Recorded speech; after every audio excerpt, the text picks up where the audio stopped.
Welcome to 9tenths of the game. You have your host today, Mr. Luke Faceless, aka the Bad Man. I'm joined by my other host, Mr. Leon, and special guest, Mr. Nick. So, let's get started, Mr. Nick. Give us a bit of history about yourself, son. Bit of history on me. Previous life, I had a bit of football at Nottingham Forest, how I started out. Always been a local Nottingham boy, so Forest was a big club for me and my family. I joined there, I was about 9, but I didn't really start playing until I was 8, which is strange. I didn't really start playing, yeah. So I joined Forest at 9, and it's funny actually because nowadays it's all structured. You'll have like an 8-week trial. I was on trial for a year. A year? Yeah. But that's because they forgot I was on trial. Someone just left me there. Yeah, left me there. So all the kids have got the kit from the start of the season. Yeah. And I love Charlie McParlin, so I'm calling you out here, Chaz. But Charlie's the 23s, I think, at Mansfield Town now. Right. Really good guy. Used to manage Forest and County, legend of a man. Really helped me, Chaz, and I'll come on to you because you're a big part of my journey. But yeah, he had me in his team, and just one day I says, am I getting signed or not? Do you know? And he was like, oh fuck, I thought you was.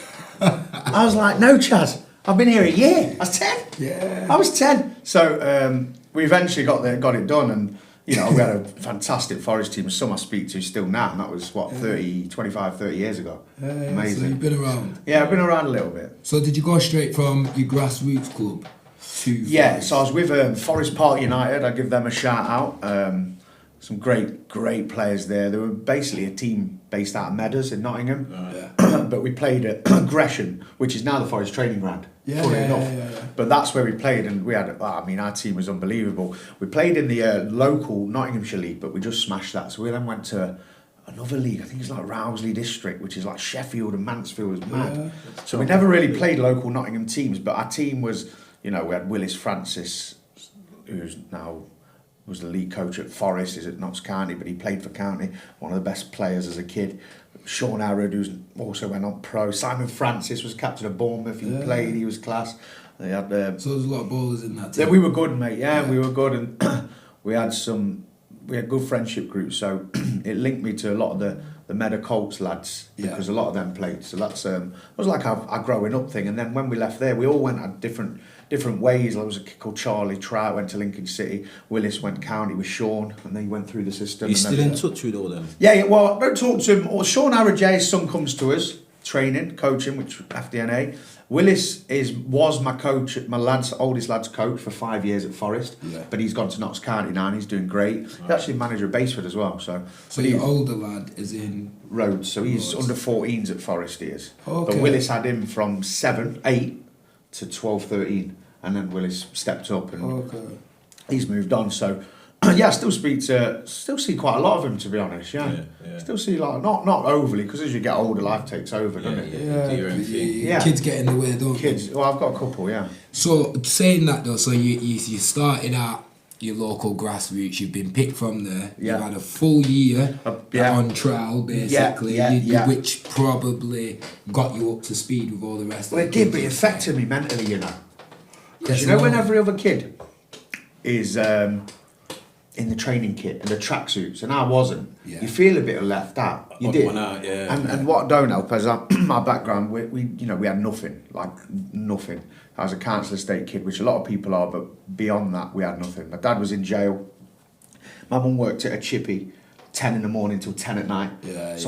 My mum and dad never ever took me to a game until, I don't think they ever did. Wow. Yeah, don't think they ever did. Wow. I think great guy Chris Magoo, I'll give him a shout. Chris is Magoo's dad, used to pick me up, take me to Highfields, because that's where some of our games was. Some of our games at Gresham, they used to take me there, but not because my mum didn't care, she just didn't understand. She didn't have the time. Didn't understand football and how it worked, you know what I mean? But we had, I'm not just laying it down, we had an okay life. I'm not saying they didn't, but my boots were always the ones with holes in. Seriously, I'm not just saying it, there was. And like we had the shit car. My mum used to park around the corner because I made her. Yeah. Because everyone's rolling up in embarrassment. everyone's turning up in a nice car. So you had it tough. Yeah, well, not tough, like, yeah. I mean, doors been off because my dad, like the police, so I'm not a stranger to him jumping out the window and getting caught out or being hid under my bed. One story about me, just to understand my background a little bit, because I might come across differently, but I got a brand new bike on Christmas Day. It was a Marin, Muirwoods Marin, and you could pick it up with your fingers.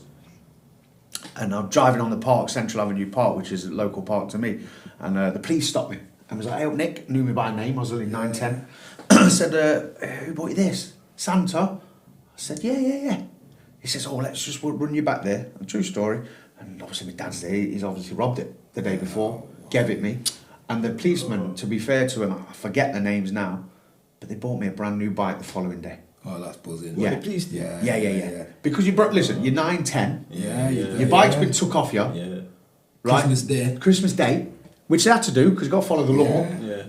and they did. They chipped in and listen, like I hold a high regard for people in the force. I really do. Just because as much as they were in my life from a bad perspective, it's because my old man deserved it. Yeah. And I'm sure there's wrong uns out there, but that's my lasting memory of him. So it goes a long way. And another story, we won Grand National. We won, which was a horse race. We closed our eyes, pick one, £1. Yeah. And there's a horse called Party Politics, 14-1, won £15. My mum bought £5 gas, £5 electric, and there was a shop in Beeston called Jonathan James, and she bought me £2.50 Knicks trainers and my sister £2.50 Mercury trainers at the time. So that's the level we was operating on. That's where I've come from. Not that my mum and dad we done great things. I've never been abroad till I was 16, and that was on a tour at Forest. So our holidays consisted of Skeggy. The odd time we went down to Devon in a van with a mattress in the back. We're laying down in the back, me and my sister. Mum and dad are in the front loading, which is pretty normal apparently in them days, but now you ain't. We'll go to Devon and we last there a day. My dad gets drunk and does it, get kicked off the site. Then we're marching home, and like that was a bit of how it was. My mum, I won't say a bad thing about her. I mean, the best mum growing up, because she worked with nothing and created two amazing people in me and my sister. We're grown up to be good people, good family people. Shout out to the good mums. Yeah, shout out to the mums. Yeah. I'd say though, so your upbringing, your hardships in life, would you say that would have helped you in your football journey, your ability wise, because you had to grow up quite quick? Yeah, so from a football perspective, again, I had nothing other than a football in my hand, and I mean it every day. And I'm sure every kid when we was 10 was the same, because you don't see it now, but everywhere I went, a football went with me. That's all I had, and all I wanted anyway, to be honest. It's all I wanted, really. But I used to go on the park, and before you knew it, I was playing with the 13s and 14-year-olds, which has its pros and it has its cons. The pros are you get better at football. The cons is they're 18, I'm 13, I want to go and do a bit more with them. And this is where the Forest thing starts to break down, because, again, not hammering my mum or dad here, but they don't understand the concept of how important or the opportunity I had as a kid. So you're talking about peer pressure now and going off and doing different things besides football? Yeah, because I want to... When I was like, my mates was 17, 18, 19, and I was 13, because that's who I played football with. So that kind of shaped my direction, and then I believe when I got to about 15, 16, there was... instead of us going town or whatever, there was like a youth club thing where it was called Maces. So you'd be under 18s. Yeah. That's where the 2020. Do you remember 2020? Yeah, of course. Mad Dog. Yeah, Mad Dog 2020. Mad Dog 2020. So that 2020 started off, and then we got used to 4 cans of Fosters in a 2020. And then we'd go Maces, and we'd be saying to women, "Oh, we get off with me," and that kind of thing. And you're a footballer? Yeah, and I like that. And then that become a Friday night, but we had games on Saturday. So really, me being me as a dad now, I'm saying, obviously, kids, you're going to bed at this time, we're going to do that, get up ready. Mum didn't really know, she's probably at work. My dad was probably in HMP Lincoln at the time. So I'm going Maces. Was he out of your life for a long time, your pops? Listen, my mum and dad were together until I was about 16, but I'll give him props. He grew up in a kid's home, so he didn't have the best start to life. And he was around the monks, and the monks did bad things to kids. It's been pressed, and he ran away as a 9-year-old boy. He hid in a field for 3 days. Wow. So he's from a kid's home, because the guy was doing whatever. Doing madness. So he didn't so he wouldn't have that. So he got off, and he was only 9, I think, maybe 10, and he was hiding. So that was his upbringing, and he had a difficult one. Traumas of his own. But that don't mean you pass it on. Yeah. I didn't have a great one. Yeah. But I don't pass mine on. Yeah, I didn't. I had a good upbringing. So, but I struggled. Don't get it twisted. Football was a big tool for us. But what I will say, got touching on that. Did your dad show you anything football related? No. Dad can't kick wind. No, can't kick wind. So where was he in my life? Yeah, he was always there, but he was in and around his thing. Do you know what I mean? In and around him being taken away for a few months, couple of years here, and whatever else. So in and out. And when he got, I think when he was about 16, 17, he come out properly for a bit. I was about 16, 17, and he used to like be quite aggressive towards, you know what I mean? And I used to stay with my mum. She's died now, and she was my life. But on a weekend, I just stay there because I couldn't be bothered with what was coming. With the antics, innit? You're getting older and them kind of things, then, aren't you? But then as you're older, you stand less of it, and then you stand up for it, and you stand against it. Then that causes divide and all of that. But like I said, my old man didn't. I wouldn't say he didn't out. He didn't out for me, but my mum did everything she could. And more, because she did. Do you know what I mean? She did a good job. Class. Like you can only, I think you judge a parent on what your kids are saying. Yeah, that's true. And my sister's a diamond, and I think I'm doing well. I've got a good moral compass, and I understand what's right and wrong. And my kids do well, and they understand life. So I think overall they did all right. But from a football perspective, I got another big decision in life. I got offered a 5-year contract at 14. Yeah, well, there was 5 of us. Yeah. 6 of us, I think, and. So the level you was at, Nick, was high. Yeah, was extremely high. Yeah, we were top operators. It's the elite level we're talking about here. We were top performers of. There was ones better than me, Weston, and people like Groves. Do you know how good you was, though? Yeah, but it's what I find it's hard is I was better than most, in my opinion, but I couldn't ever always deliver that. Right. Yeah. Maybe because I didn't believe, or I don't know what it was, but back on the street with all my friends, you could do it. I was top, and I know we're operating different level, but I would never take that into football, and that's why I try and keep this mentality and mindset now of that making it. So FDNAs, which we'll go on to in a bit, is making it a natural environment. So now you mentioned FDNA, because that's what I'd have touched on next. Would you say your upbringing and parts of how you've played football and experienced football, would you say that is a massive factor in why you've developed FDNA this way? Because, let's have it right, FDNA isn't your everyday football training. It's not for you, did you understand what I'm I'd say from? it's FDNA, my mentality behind supporting. So there's the coaching, which I'll go on to, but the FDNA for me, coaching element, I think it's to build an holistic approach. And holistic means to me, not just you as a football player, but you support as an individual mentally. Yeah. Because I think football is a mental thing, a lot of it. I agree with that. Confidence. Yeah, I think it's confidence. All this falls in the mental. Like, kids can play football. You don't believe in yourself. You're not confident, and you're not aggressive. This holistic thing around you. Don't matter how good you are, because you're never going to deliver on the stage. You know what I mean? Yeah. I didn't really deliver on the stage that I should have. I don't think. So that's because it didn't become a habit to me, playing how you should play.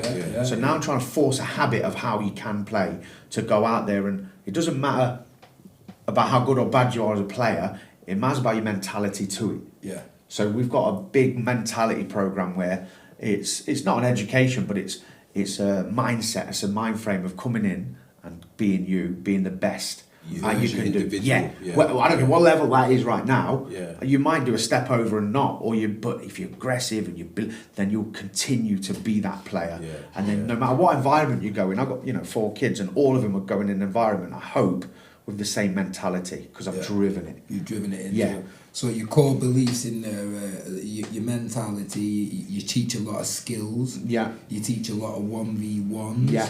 What reasons are there behind these? There's loads of literature back 1v1s and why it's important. Yeah, I support them. And skill Massively. combinations. And it comes from a history of me playing as well. So all our best kids were individuals, you know, when I was growing up. Yeah, Maverick Yeah, players. yeah. Maverick, They're the best, but Take a few man on, you know. You know, I always think this, you know, if you ask most scouts or recruitment people, they normally can tell a kid within a warm-up, you know, Yeah, I would say that. how their effort is, mentality is, and how they manipulate the ball. Honestly, they can, and then they'll go, oh, he looks all right, I'm going to keep an eye on him. You'll hear this story loads. I went to watch this player but signed that player. Yeah. And that's because they have those snippets of magic and their mentality is strong. So the 1v1s, people think, oh, you do the skills to take people on, but there's more to it than that, you know, because sometimes you can do a skill to change the direction. Yeah. You don't have to be to take someone on. Yeah. I can just be running down the right wing and chop and come back in to go the other way to give it back to my fullback or centre back. So it's not always about that. It's about having the confidence in a 1v1 situation to change the picture, to change the concept of the game. Yeah. So is that 1v1 taking someone on? Great. Is it 1v1 to see the next pass? Is it 1v1 to have a shot? Is it 1v1 to change the picture? Because there's a thing called pitch geography. So when I did my UEFA licences, we had to have a football philosophy. My football philosophy is 1v1 dominance and power press. Yeah. That's my philosophy. Press, win it high up and go and play. Yeah, people have low block and sit in shape and whatever it is, but my philosophy is that. And we had to talk about philosophy during our UEFA licence courses because fortunately I'm a member of the PFA. So when you sign a professional contract at a club, you're a member of PFA for life. Yeah. So they honestly, another shout to PFA, they do loads for you. If I've had an injury and I need an MRI, I contact the PFA, I go private within a few days. Get it, Yeah, within a Just few explain what PFR is. Professional Football Association. So every professional footballer, and what that means is I never made it the grade to be a professional footballer, but I signed a professional contract at 17. Yeah. So therefore, I got a PFA registration number. Yeah. So although I never, you know, a professional footballer to me is playing in front of X amount of thousand with your name on the back and it's your full-time job. For me, I'd say I agree with that, but I'd say any level that you've made it and it's full time, you could class as professional. You have got more of a, I'd say, an elite level look at it. Like you signed a professional contract at 17 for Forest. To me, that's making it. Yeah. That's making it, bro. Yeah, we'd have Like, to you got getting how many paid million kids Nah. tried to get that? Nick, that's an achievement. No, it's an achievement. It's not a professional footballer though. But it's a professional contract, bro. It's a professional contract. Yeah, I'll take it. Yeah, I'll take it because when I growing up as a kid, what do you want to be? Football. That's all I ever said. Yeah, but there's levels to a footballer because you've got, let's just say you've got Messi. Yeah. And then you've got, like, from Nottingham, Lewis McGugan. Yeah. Like, another one. Brilliant Still player. a professional footballer, absolute brilliant But player. he made a professional appearance, didn't he? In a professional league. Yeah. So he. Okay, I can see where you can. So I can Lewis, see that. comparison Lewis to me, this kid's a joke. He was a few player. years below me. Yeah. But everyone knew when I was about 17 or 17, 18, he was like another 13 or 14, and everyone knew. This kid was like 6'3" anyway. Yeah. At that age, but he was class, and he's gone on to play, I don't know, 250 league games. I don't know if he's played in the Prem or not, but he's had an incredible. But you could have played, you might not have played at that level and sustained it, but with your background and where you got trained, you could have had a full-time career. And this is, I go to another thing about FDNA, it's parental support, right? Yeah. And I'm not blaming my mum or my dad for it, but if my kids have my ability and have my opportunity, they will have the best chance to be successful. Yeah. I don't think I was given the best chance by the support around me. Yeah. Just because they didn't have the knowledge. Didn't have the knowledge, mate. And you know, things like again, I'm not hammering my mum here because she's great. I love my dad. It's what it is. But my mum not. But she had to go and graft and work. Yeah. You know. Yeah, but yeah. if I've got a boy who's 15, 14, I've never watched him play. Or on one hand, I could count it. Yeah. Seriously, I could count. My school sent me to the South Notts trials to play for Nottinghamshire. So there was South Notts and City Boys. But where my school catchment was, I fell in the South So Notts that's category. district football. District football. Yeah. I couldn't get there. Oh, you couldn't get there? Couldn't get there. That stopped your district football? No, so I couldn't get there. Yeah, wow. So they opened up the second one, and Chris, who I spoke about earlier, he took me. And I bet you walked in. So yeah, we did all right. But the point is, I didn't have that support, and I'm thinking this is why it's important now. And the FDNA element is, we never just thank the player. So I always, a lot of people will tell you this, but I make sure every kid, honestly, that comes to us understands the sacrifice that mum and dad or grandma have made, because we train 5 till 8 every night. Mum and dad have been at work all day, the chances are, right? You went to school at 8:30, but you got up at probably 7:30. Yeah. Bet your mum and dad got up at 6:30 just to prep, to get you ready. Yeah. Or when you're in bed, they're up getting everything ready for school the next day. Yeah. So not only that, they've done that, they've took the kid to school, right?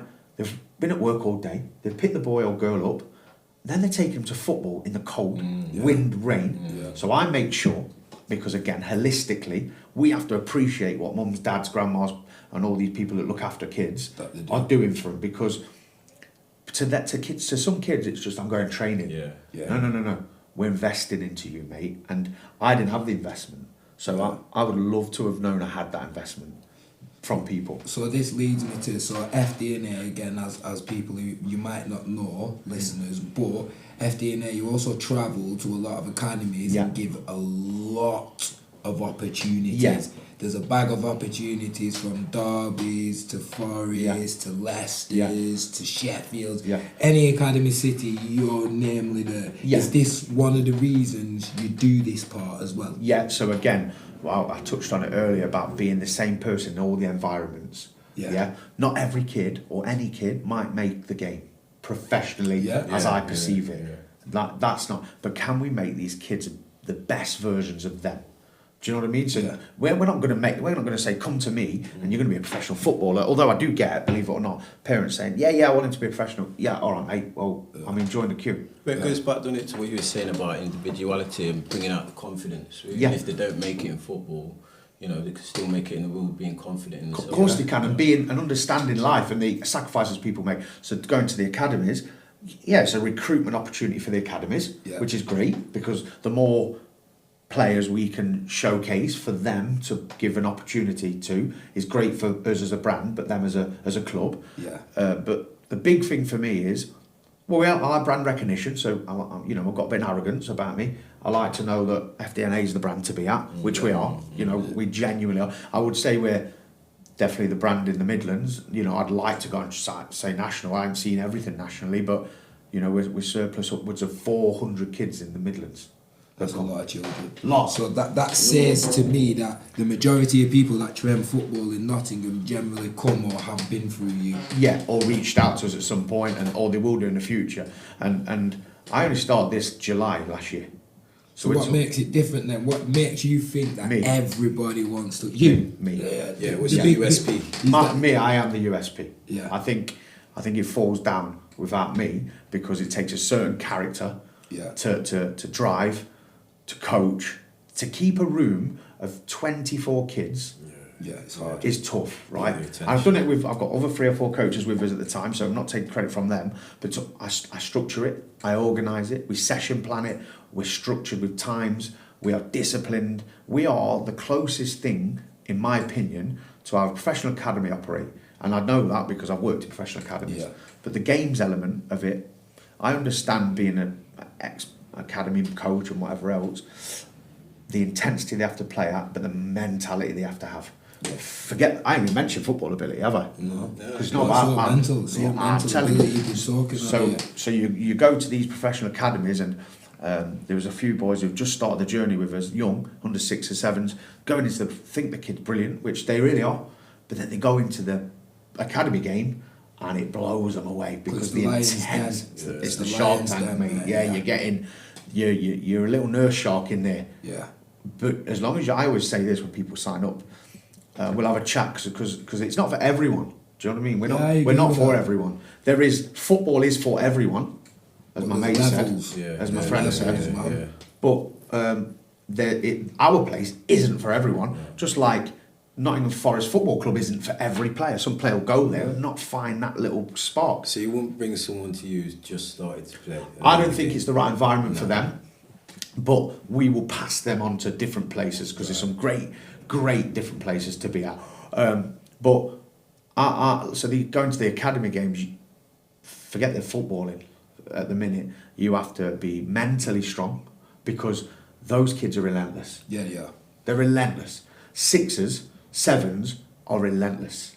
And you're thinking, wow, but that's the game right now.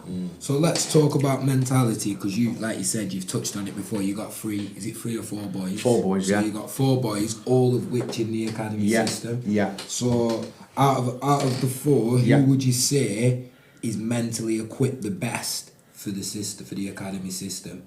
From judging out of your 4, I'd have to go my oldest because he's been in it the longest. right? So he joined Forest at under 7, Rhodes. Shout out to Rhodes, good lad. Cracking little player, by the way. Great lad as well. Player. And he's been in it 7-8 years. So naturally, he's most equipped mentally because he's been around it the longest. Yeah. And he operates at Cat 1 level, and he hasn't had his growth and he hasn't had his spurt yet, but he's still stayed for 6-7 years being the smallest in the group. So that says a lot about it. Yeah, so eventually the plan is, if he's not going to stay small forever, because his dad's 6'1", his uncle's like big lads, eventually he's going to catch. And, he's gonna go. and what you find is right now, 2-3 inches is a huge difference. Yeah. Right? But when me and you step on the pitch, you're 2 inches bigger than me, it don't matter. Don't matter. No, not now. No, Doesn't matter now. no. But when we're 9, 10, 11, 12, 2 inches... It matters. It matters. It matters a lot. So size does matter to people, and he's had to work on his mentality a lot because he played Man City, their team did, and got smacked 12 or something. And Forest are good. They're all good. Good. But they got smacked 12 because Man City and Villa and all great clubs, they buy the best as well. They generate the best within. So they're buying children. I think a lot of clubs are doing that now. Yeah. Well, Chelsea have just signed a kid from Preston, bro, from Blackburn. Bro, Yeah. 750 He's South Rhodes' African age. boy. Yeah. Yeah, he plays football. Well, not anymore, but played football next to Lucas, who's from the team I sponsor. Right. So Lucas, very good footballer, absolutely immense. But Lucas got what one Category 1 academy will see as a skill set, another one might not. Do you know It's what called I mean? a bias. Okay. We have a coach's bias. Right. So my coach's bias is a work rate ethic and a lefty. Left footer. Just look sexy. Yeah. Looks better. Look looks better. Right. Work ethic, I'll give you that. Yeah, as Put well. in the work. That's my bias. So I say to all the kids, we played Lincoln City last night, we took about 40 kids, and I said to them, score's irrelevant, no one's watching that. Attitude's massive, work ethic's massive. Didn't mention football, because it's not important just yet. Yeah. But the work rate, so I said, if you go out there and put the same work in, and have the same commitment as them, then you trust yourself as a footballer, because we give you those tools. Yeah.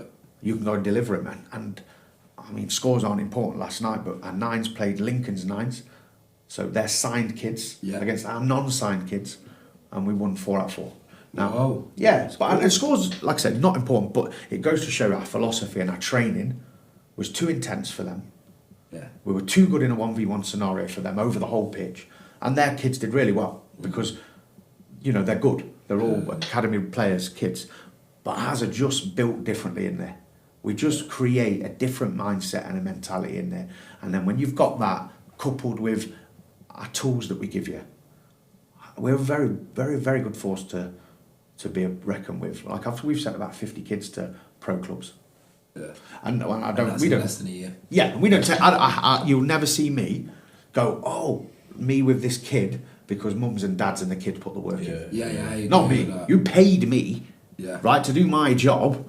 I'm not going to go and take recognition. So when I see these coaching brands going, oh, this player, all the work. No. Give the mum and dads it because I bet you didn't do it for free. Right? Yeah. And that's your job. That's their choice. So there's a choice scenario. So kids gone in a choice. We've got kids come to us 3 times a week. It's their choice to turn up in the rain, wind and snow. Yeah, it is, right? yeah. It's mum and dad's choice to bring them. It's my job. I'm there. You paid me. You've paid. So I'm not going to take any credit. So I don't. You'll say I don't announce any signings and stuff. All I do is they'll message me. Thank you. It's all you. No. You paid me. I delivered it. It's all you guys. So go and enjoy it. So is this why now? So we've had FDNA training. We've touched upon that. We've touched on the academies. We've done a lot with FDNA, but that's not even the end of it. So we've also got FDNA specific teams that compete grassroots level now as well. Yeah, because we had this demand it was about 6 months ago. We had about 120 players amongst us, and a lot of the parents were like, oh, have you got any teams? And we're like, no, we don't do teams. Yeah. And I thought, and to me again, as my good friend said, you know, everyone deserves to play football. Yeah. So for me, I was thinking, okay, so there was a long thing in my back, a subconscious mind thinking, God, maybe a team, but it's not where I wanted to go. Yeah. It's not my avenue. Yeah. Right. So we behind the scenes built a team of people who could support that club growth. Yeah. And because I believe you're as good as your team. Like, I've got amazing coaching boys at DNA, and I'm going to give these a call because Marcel and Dorian, both from St Anne's, 18, 19. The average 18 and 19-year-old ain't catching a bus or an Uber every weeknight, 5 p.m. on the dot, and delivering a youthful, most mature session to kids. Any other 18, 19-year-old, I'm telling you now, on a Thursday night are in town or causing havoc somewhere. Not those two. Dedication. They're going to go amazing places, whether that's with us, and they'll get every opportunity. But Marcel's just gone to Leicester City, which just epitomises the growth within us. Like, he come as a cameraman, really. Is that how he started? Well, he was at Notts County, and I knew him, and he worked behind the counter at County at one of the facilities. And he's always been just a lovely man, young man to be Good around. footballer, Good guy. God, player. Yeah, he's a really good player. Good coach, man. Yeah, Good coach. and there's an argument we're taking him away from his football but he's got a career path for him, and he loves it, and he's bloody good at it, right? So I've said to Marcel, being a youth coach does all right, and I remind him what we're doing, and then I remind him about all the bonds and relationships he's built, and the trust and the growth in him in a year. I kid you not, he wouldn't talk in public. He was just dead quiet. Really? Now he's... You wouldn't have thought of that. No, honestly, mate. In a year, honestly. And now he's just rang me this morning about... Because Leicester want a reference. He sent it yesterday. He's rang me, can you get it out? Because he's desperate to grow. Yeah. And Dorian, he would be the same in terms of growth, but he's got an opportunity to play step-free football at Ilkeston, which again, at 18 years old, like... playing at step 3, the third best non-league tier in the UK, which is the conference, which is not where Notts County were a couple of years ago. The conference North, which is where Alfreton are and all that, and then the one below that. And he's playing at that level, and that's an incredible level at 18. So you would say that every coach that comes to FDNA can also play football then? Yeah, so Peely, I won't ignore Peely. Peely's been one of my best mates for 15, 20 years. Can I tell you how I met him? Because this is a story. Go for it, man. Listen, you know what I said about underprivileged? No, I said about underprivileged and overprivileged. Yeah. Healy lives in a mansion. Listen, Healy lives I've been waiting in for this a Batman. mansion. Right, yeah. Bruce Wayne, bro. Yeah, listen, he drives in Teslas. This guy's living. Anyway, pissing it down. We're playing, I've signed for the same team. I've come in as Billy Big Bollocks, am I? Like, you know, take corners, free kicks, pens, you name it, I'm doing it. Getting all these credits from other clubs because I'm the name for this team. Anyway, we're playing Brig away. It's pissing it down. And we are meant to meet on the minibus. We were meant to meet at Junction 25 and the minibus was collecting us. So Peely's dad has took Peely, right, to jump on the bus. So they're in a van. It's pissing it down. I've got dropped off by a mate or whatever I'd done. Probably been out the night before. Probably not been home. I don't know. One of them anyway. So I'm fucking... We've obviously had a shower and that, so I've got my towel. It's chalking it down. The minibus is late, right? Let's check this. I've got the towel. I've put it over my head. Peely's dad's there in the van. They don't even look at me. Knocked on the window. I said, get in anyway. Got no room, mate. I was like, fucking hell. Normally you'd just make room, wouldn't you? Yeah. No. Just... window back up. Hey, so listen. So we go to Brig. Yeah, go to Brig. I think we win the game 3-2, bagged a couple, right? Fucking so the banter's on the way home about me being wet through on the way there. Anyway, we got married a few years later and we've become best mates. I'm hammering him and he went, let me tell you a story about you. You know that day? It was raining the first day. I said, yeah. He said, yeah. I thought, fucking wait out there. I can't stand him. He said, we had no tools in the back. It was loads of space, but we watched every minute of him in the rain. That's what he said to me. Yeah. That's what he said to me. That was my best man. That's what he did. Nice So guy. he watched me. guy, I've saved him. I've given him a job now, coaching, haven't I? I've saved him. And brought him back. we had some banter at Shepshed. There's some good boys in there, but there was an owner, bless him, he's died now. I can't remember his name, the chairman. He had a minibus, right, as we just said. After a game, he's gone, go Asda, because we all had a drink on the way home, whatever it is. And there was them, like over 2.6 metres and stuff, the barrier. Yeah, mate. So the chairman, what is his name? I can't think of his bloody name now. Anyway, he's gone, is it all right? So I took the pit. I was constantly banter boy. Like, I just didn't take I was like, yeah, Pete Bull, right? I said, yeah, Pete, come on. He took the whole roof off. You fucking idiot! Like, listen, you idiot! So we're trying to drive home. Half the ceiling's off. It's gushing with wind and rain. Yeah, mate. Yeah, I took it off as the car park. I've never seen. I bit it, but Yeah, no, mate, he took that. Yeah, but he's an old man. Yeah. So he just went bosh the whole. I'm telling you, it come off, mate. Didn't, and he just went bah. I was like, so yeah. So that was it. I got sacked from them. Which one? For that? Wow, I got it made it hard, didn't it? Untenable. So then, I went to Chase Town. We played in the FA Cup third round there against Cardiff. Another good story about that. We again, this is upbringing. Yeah. This is upbringing, right? This is this. We're playing Cardiff City, third round of the FA Cup. So no Mickey Mouse stuff. Hasselbanks up front. Yeah. Peter Whittingham, God bless, he's died. Left wing. Aaron Ramsey, Arsenal, centre mid. It was his debut. I'll tell you a story. Centre mid, right? So we're the day before, we're at Chase Town in Birmingham.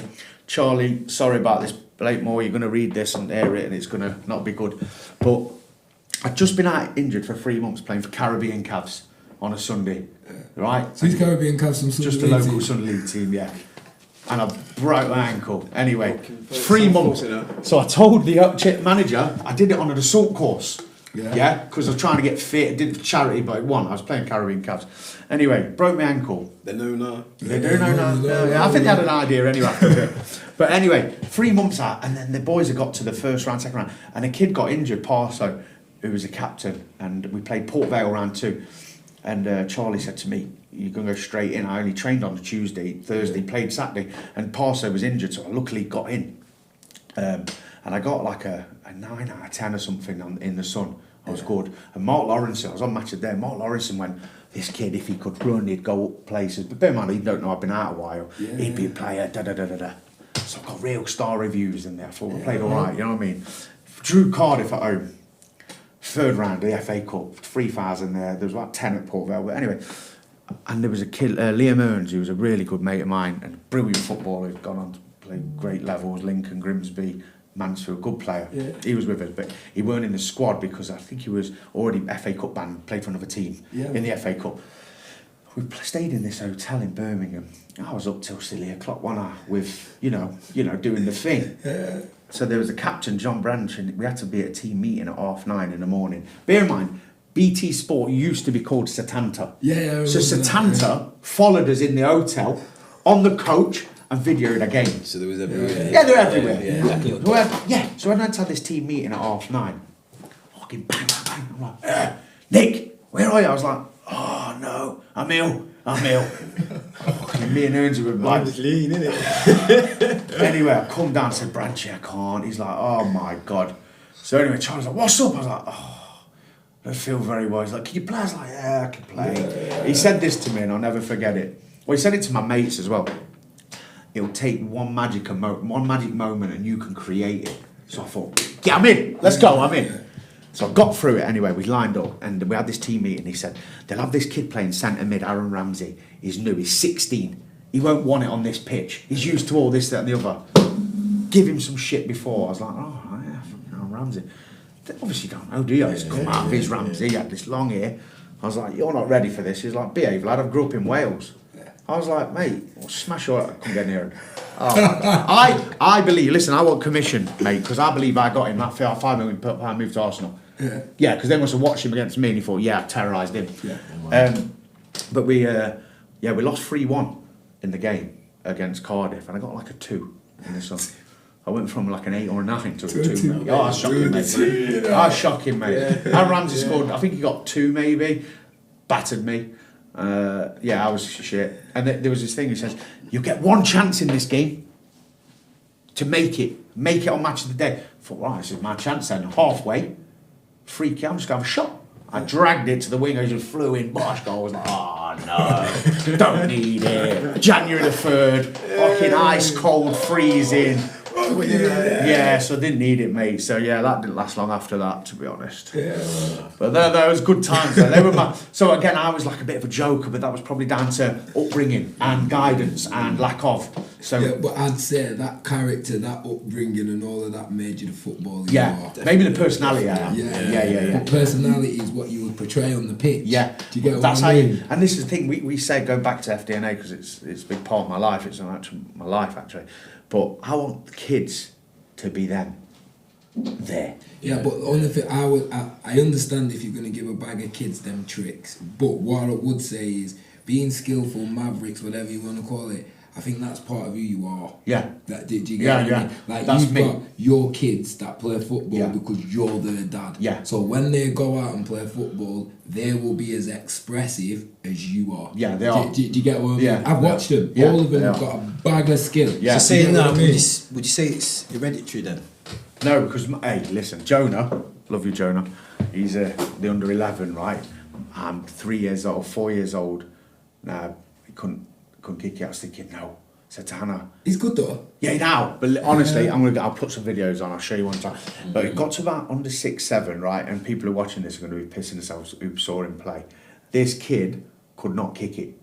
So I said to Hannah, nah, I can't have a kid that can't play football, man. I cannot have it. Yeah, I can't have it. So we put endless time in, and I'd nearly quit, man. I said, listen, he's going to have to find a new sport, man. Oh, Nick, I've been there. He's going to have to find a new sport. Been there. And the lad just plugged away and plugged away and plugged away. Is that Jonah who played for us?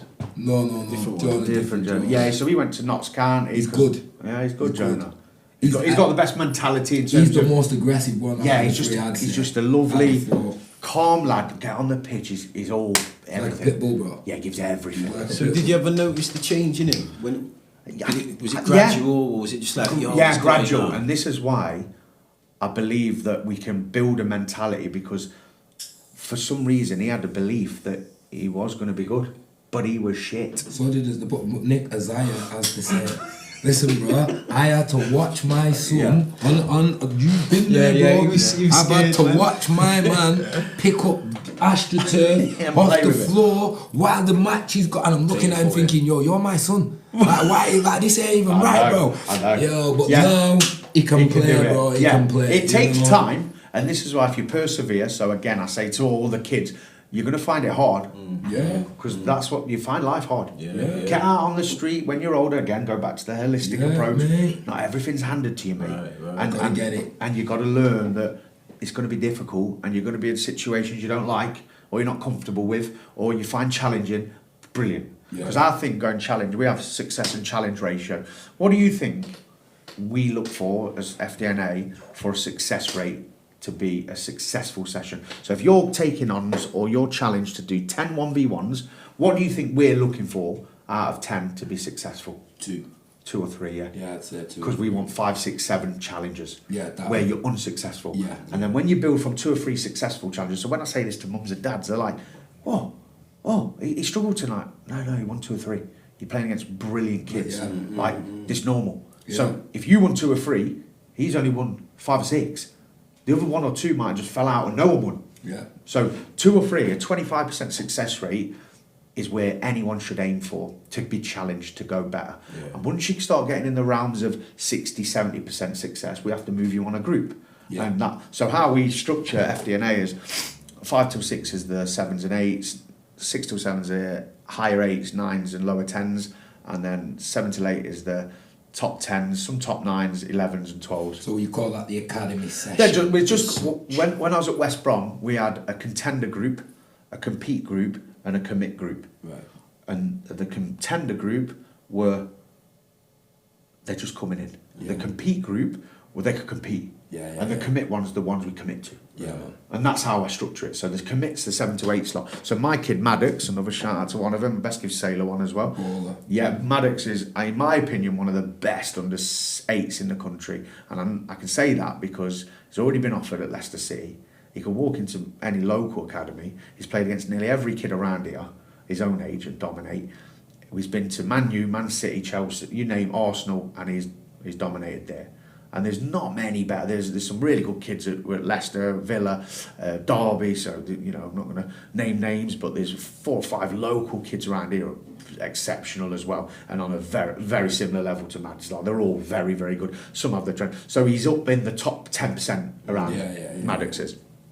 And there's other kids who have better traits, but that's what you get. You've got to work. You can't be a complete kid at 7 years old. You've got the older one, left footer, man. You got the left footed boy. He's a baller. Sailor. Yeah, he's class. So Sailor again, but he's probably the weakest mentality in self belief. What makes you say that?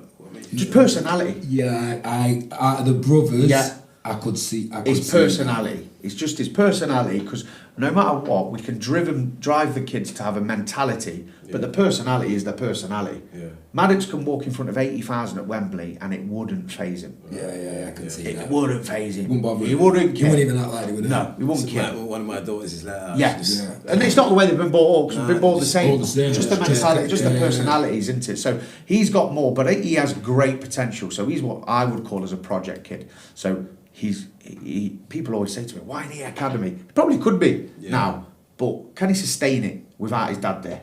Not yet. But he's technically gifted. Technically beautiful. Wow, it's class. And he's now becoming aggressive. He's now becoming confident. He plays up, like with the under 11s, the under 10. He plays up with in the Premier on a Saturday and a Sunday, a year up, and he's one of the better ones. He's brilliant. But just in the big world, the academy step is a step. Yeah, it's a mentality step. It's everything in it. Yeah, he's just. But technically, I would say he's got the skill set to easily, bro. But again, having the skill set against kids who want that ball more than you want that ball is different. Because when you play grassroots football, some kids will let you win because they don't have it. You go to them academies, mate. No. They have it. Fighting. They are fighting. So it's a different mentality in there, and going into the grassroots, because I brushed off it slightly, but we build a team because every kid should play football. We just have to find the right level for the kid. So within us at that time, we had 120 kids, and when we were ready to start into the YEL league, we had 220 kids. All high level though. You haven't got many. No, but that's our training teams. That's our training. Yeah, it's got to be. It's more or less Division 1, 2 or 3 out of 7. We've got 16 teams, and I think 11 are in Prem or Division 1. I think 3 are in Division 2, and 2 are in Division 3. And so that's the level of children you're that we're creating. And they're not all with us. I'd say 75% of the team's kids are in our programme. So you've got a good formula. But I would say though, the ones that are not with you, they're training and playing against the ones that are with you. Yeah, so they level up. Because I do believe when you're playing football, your coach does a lot for you. Yeah. But your the peers, person you're against, your peers, the level you're around in it. And this is why we group the kids. So we might have 18 to 24 in a session, but we group 6 to 8 kids of similar abilities. So you know the compete, contender, and commit. Yeah. They have to be. There's no point having a commit player with a compete player, or a contender player, because it's just going to be the challenge and success rate is going to be too high or too low. Yeah, so it's really important that we group the kids. And as I said earlier on, didn't I? If someone's dominating, we'll move them up a group. So that means they'll either move. So within our sessions, we'll split them into 3. And then coach 1, coach 2, and that'll be a medium, low, and high group within that group. So if you're dominating in the medium, we'll move you to the high level of that hour. Yeah. And when you're at the higher level of that hour, we'll move you from compete to contender. Lower level with you. And then gradually. So what happens?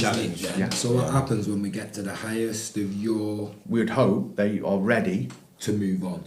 Right. And so the ultimate game is you get to the level that we can teach you, and then boom, you move on. Because listen, make no mistake about it. I want to create the best kids in the country. Not just in the Midlands, and I've got a mentality of, you probably said it, someone says, why FDNA with the 1v1s, you said it earlier on.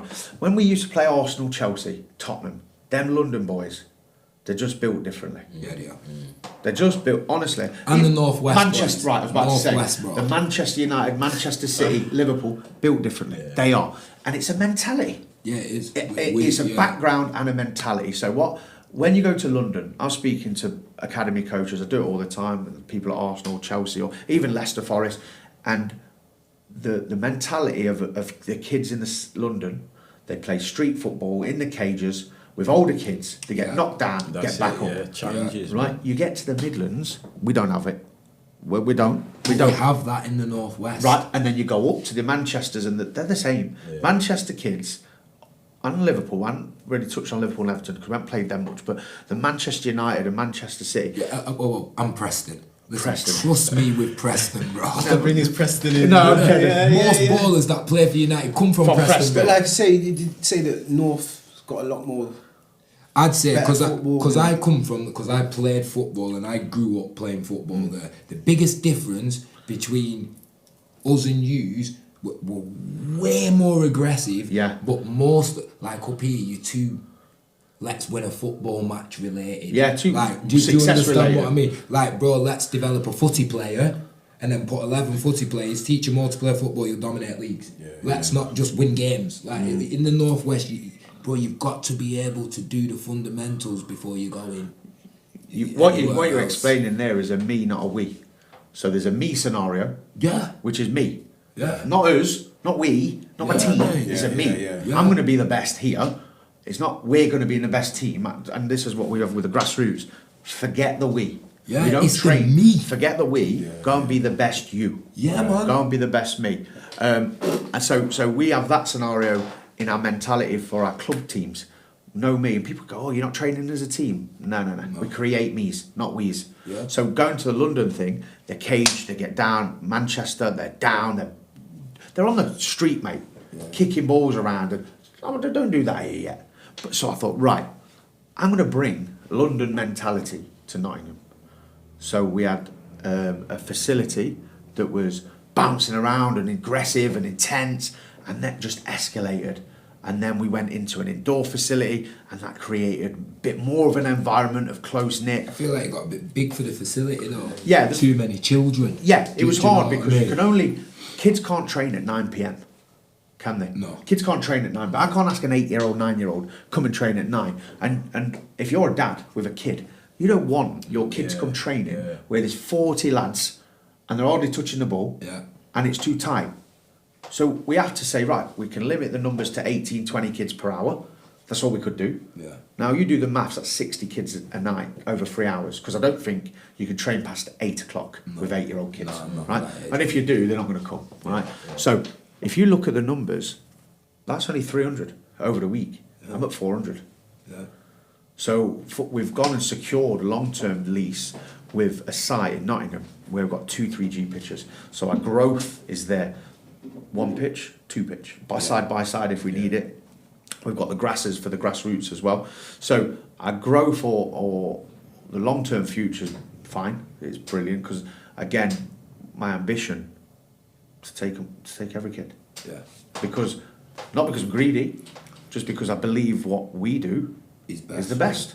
Yeah, that's it. It's not, I see lots of other coaches do what we do. Yeah, lots. Talk how we talk. Great.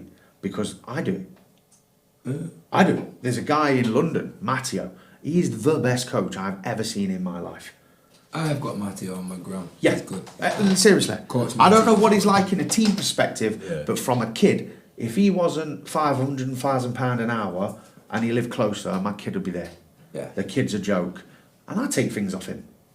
I take Yeah, away. but that's part of coaching. That's isn't it? coaching, yeah. You take your little... See what works, see what don't. Yeah, but if he wasn't good, I wouldn't do it. So the fact that people are doing everything we're doing shows that we're doing right. right. That's good. Yeah. So the more people do what we do as much as possible, then Nottingham or the Midlands as an area is going to progress. But I'd say, so for me personally, looking on the outside in, I'd say FDNA is probably, since starting, one of the biggest. Yeah. It's probably one of the most talked about. Yeah. Sometimes, always mostly positive, little bit of negative recently, Mr. Nick. You always get negativity. Yeah, you always... Not everyone likes success.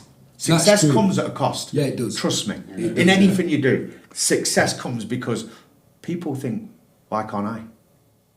But I feel like that's what's happened as such, because a lot of people, there is a lot of people in Nottingham that have been doing the 1v1 and stuff. I'm not Yeah. saying they've come in and stuff, but Yeah. there's certain elements, because obviously I've done my research before I've invited you Okay, on, because go you're a on. guest and things. Go on.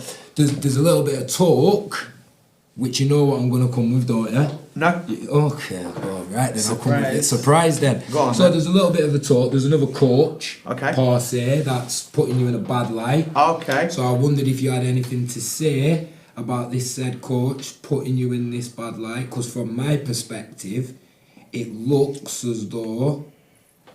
Well, no, you explain it. Firstly, said coach, everyone's entitled to their own opinion Yeah, and how they conceive to have been treated or not treated. yeah, How you then portray that is a measure of the person.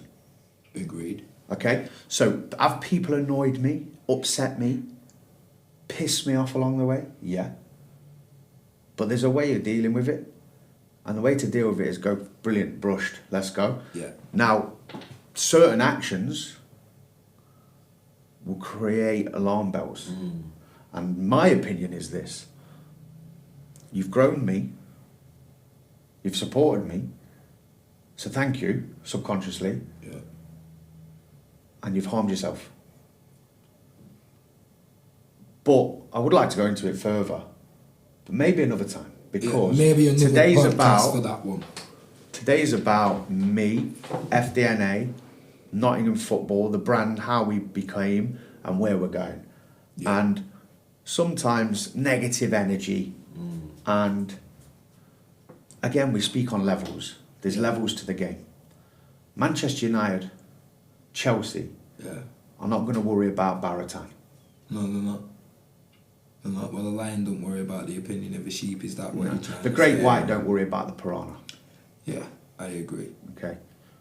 But we could discuss piranhas any other time. Yeah, I don't think we need to That's for discuss another piranha. podcast. Another Yeah. time. No, I had, you know, I had to put it to you because I'm that type of person. I wouldn't expect you know, anything but- less. Yeah. But what I am going to say to you now is, going forward, what's the future hold for FDNA? Because you've been open for a year. Yeah. Let's just say you've took over in a year. You've probably Yeah. visited every academy Yeah. in the East Midlands Yeah. in a year. You've got 50 kids, In the probably UK in a more, year. We've been everywhere. signed up. You're at Manchester Yeah. now. So what's on the horizon Yeah. for FDNA? What's next? I'd like to.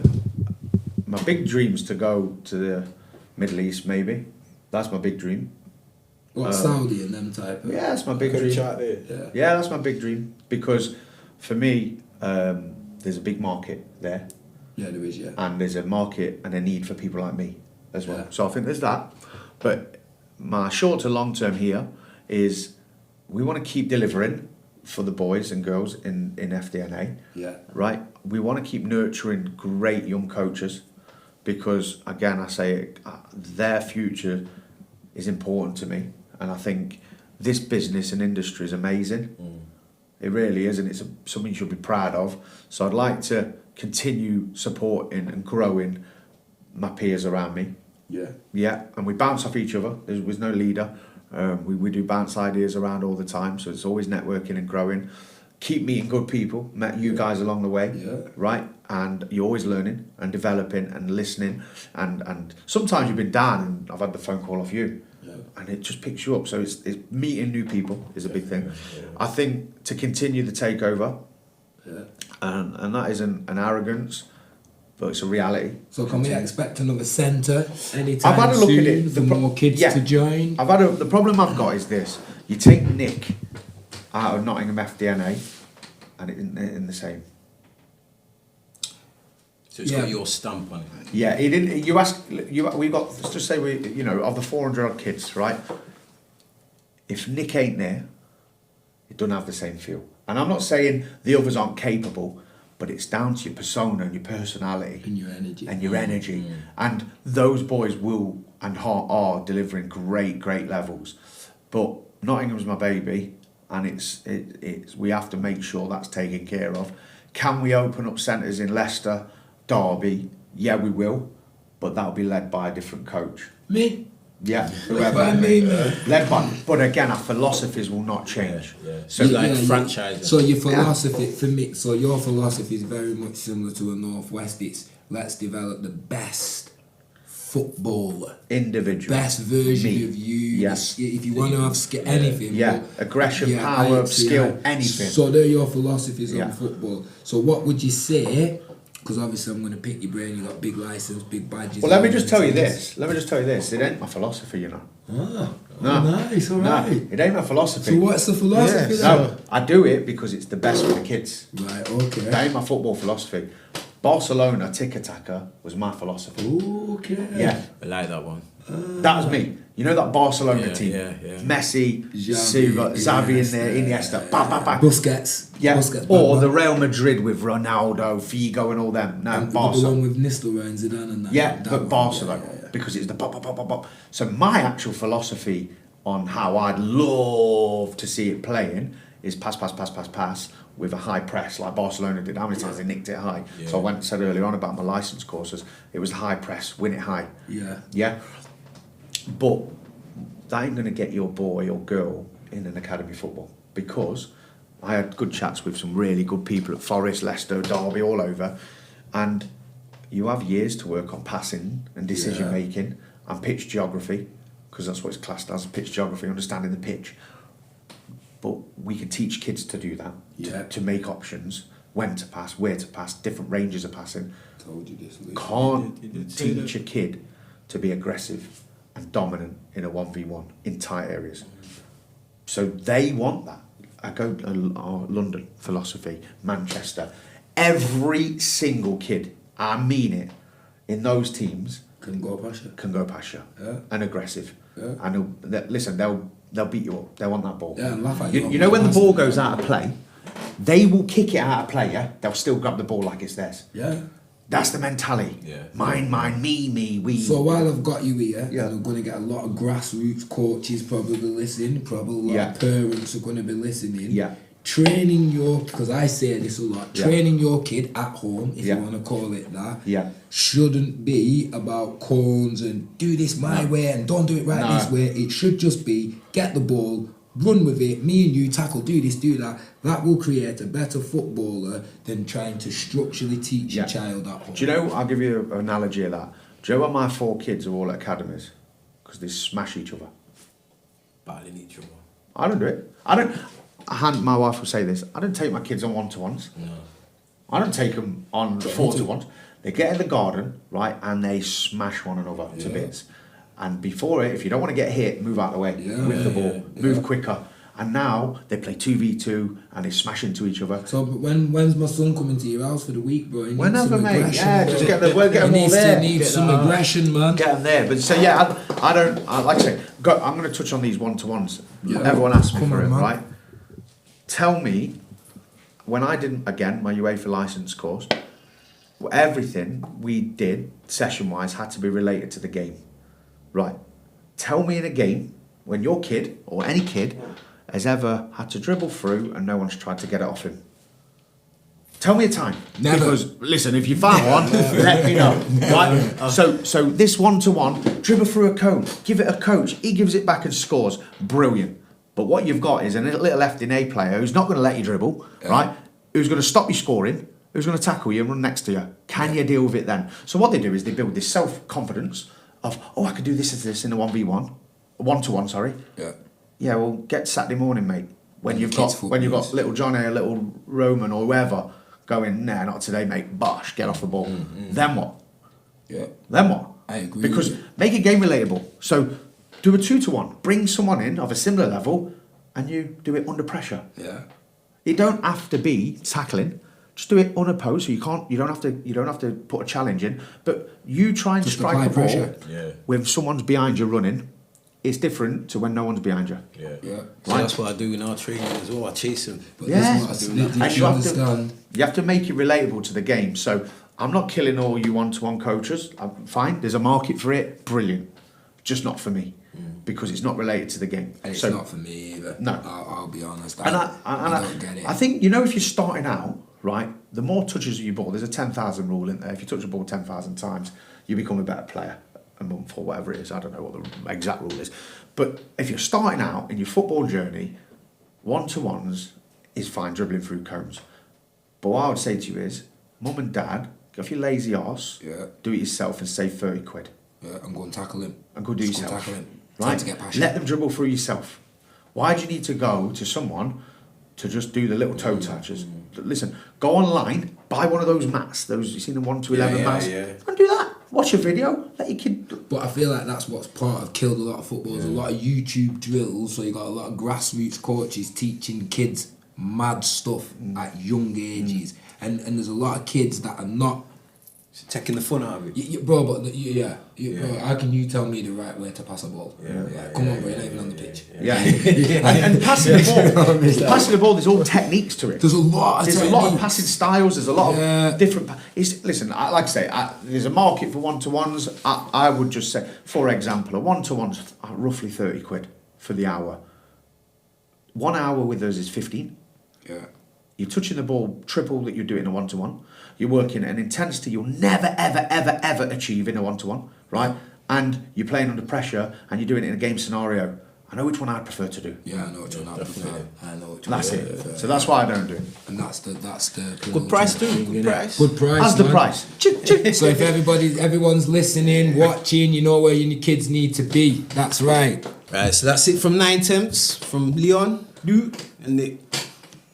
So what's to come from 9tenths of the game? We've got professionals that are going to be joining us very soon, Nick, I believe. Next couple of weeks. Yeah, we've lined up some ex-pros who have played the game. We've lined up referees, current leagues, local YL league operators. We've got chairmen of football clubs coming on. We're going to get some parents in. We're trying to teach or trying to pass a message from every aspect of the game, 9/10 of the game, and that will be different angles of football. So what does an academy manager do, and what's his history, and how does he look at it, and how does he deal with his staff? What does he expect from recruitment? And the recruitment person, what do they look for? And this gives everyone an insight into what people see it as. Professionals, you've actually made the game. Yeah. Was it worth it? What were the greatness of it? What was the pros? What was the cons of it? We've got referees. How did you feel with the the stick you get? And what was the benefits of being a ref? Why did you want to become a ref? What annoys you about being a ref? All these things that we can pass wisdom on and understand as people, I think is important to football. And Massively. I think rather than just what you see in front of you, because there's a lot goes on to it. A referee might get stick and go home and take that home with him and have problems. Yeah. Well, the major thing that football's a lot more than kicking a ball. It is. That's what we're getting it's at. about And that's fun, what innit? you'll learn from 9/10 of the game. You'll learn the overall bigger side of football. UEFA coaches, professional referees, ex-professionals, professionals that are currently there, parents, grassroots managers, everyday people. You'll get every perspective and every opinion, because that's what we do.